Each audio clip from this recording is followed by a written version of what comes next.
So, tilt and orientation of PV module. So, paano ba natin i-compute yung tilt angle at saka paano natin malalaman yung orientation ng PV module at a specific season or time frame, no?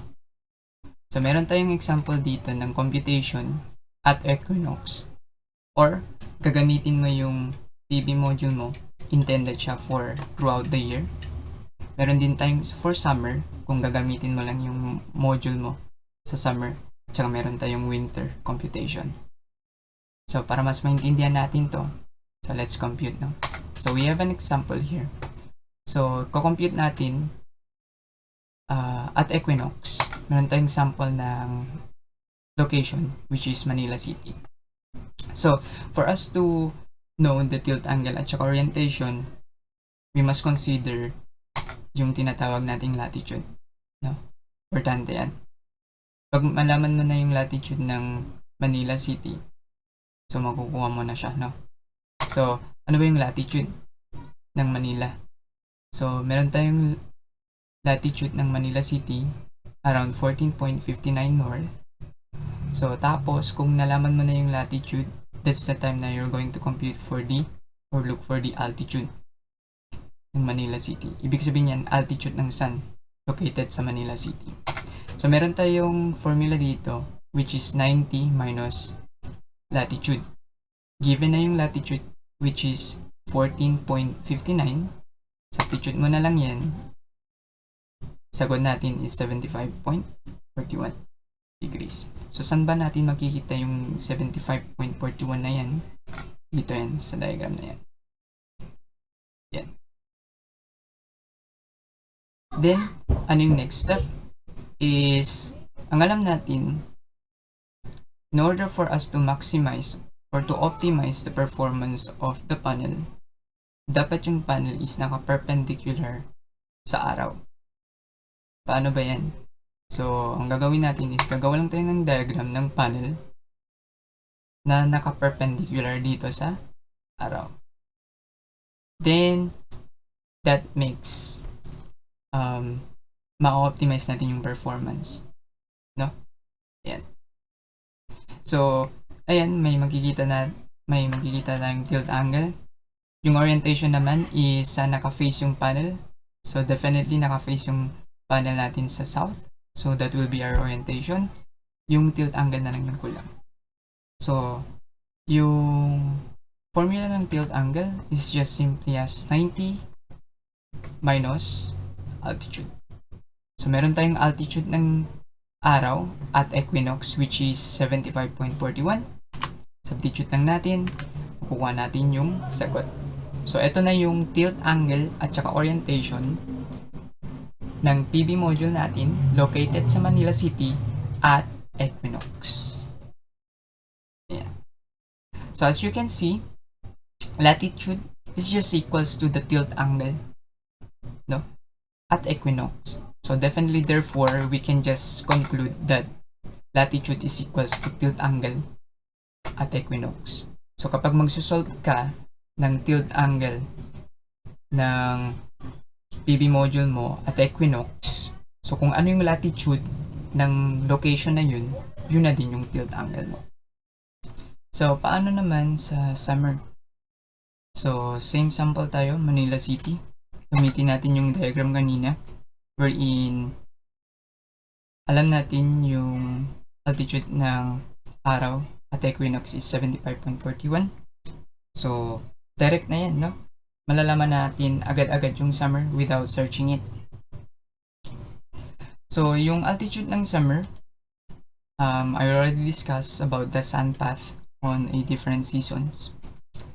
So, ito na lang yung re-remember nyo na at Northern Hemisphere, yung summer is nakalocated papuntang north, while yung winter naman is papuntang south. Nasa gitna yung equinox. Distance between those seasons or equinox at saka summer is 23.45, the same sa equinox at saka sa winter. So, magiging ganito siya. Sabi ko nga, nasa gitna yung equinox, papuntang north is yung summer.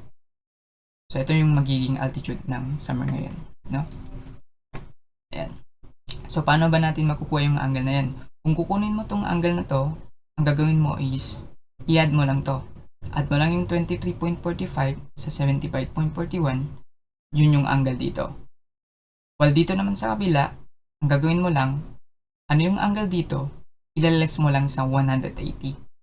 Makukuha mo yung angle dito. So, to conclude, ito yung magiging forma natin at summer. Ayan. So, paano yung naging 81.14? Kukunin mo muna to. Magiging ganito siya. 75.41 plus 23.43. So, itong 98.86 na yan, dito yan, located dito. Para makuha mo yung 81, liles mo lang sa 180. So, makukuha mo na yung altitude ng summer, 81.14 degrees. After mo makuha yung altitude, so ang gagawin mo is i-optimize mo yung panel. So, in order for you to optimize, dapat naka-perpendicular siya sa araw dito. So, dapat naka 90 degrees, no? So, kapag ganun, makukuha mo na ngayon yung orientation, which is, yung panel is naka-face sa north. And that will be your orientation. Kukunin mo na lang or i-compute mo na lang yung tilt angle. So, for solving a tilt angle, same formula tayo. 90 minus altitude at summer. So, given na yung altitude, which is 81.14, sagot natin is 8.86 degrees north. So, ito yung magiging tilt angle at saka orientation natin at summer located sa Manila City. So, how about naman sa winter? Same sample tayo. Manila City. And same diagram. So, meron tayong equinox at saka summer. As I told you earlier, wherein yung summer nasa north, nasa gitna yung equinox, nasa parte south naman yung winter. So, same distance, 23.45. So, ganito yung magiging forma niyan. So, para makuha natin yung altitude ng araw at winter, ito yung ganito. Ito yung altitude na yan. No? So, ayan. Tingnan siya. So, paano ba natin nakuha yung 51.96 degrees? Gagawin lang natin is, ito. Ilales lang natin yung 75 equinox minus 23.43. So, ganito siya. Yan. So, since meron ka ng altitude, so, ang gagawin mo is perpendicular mo na lang yung panel na naka 90 degrees, no? Sa araw. Wherein, nakikita mo na yung orientation, panel is facing south. So, that will be your orientation. Tilt angle naman, same formula tayo. 90 minus altitude, which is given yung altitude, 51.96. And this will be your tilt angle and orientation at winter located sa Manila City.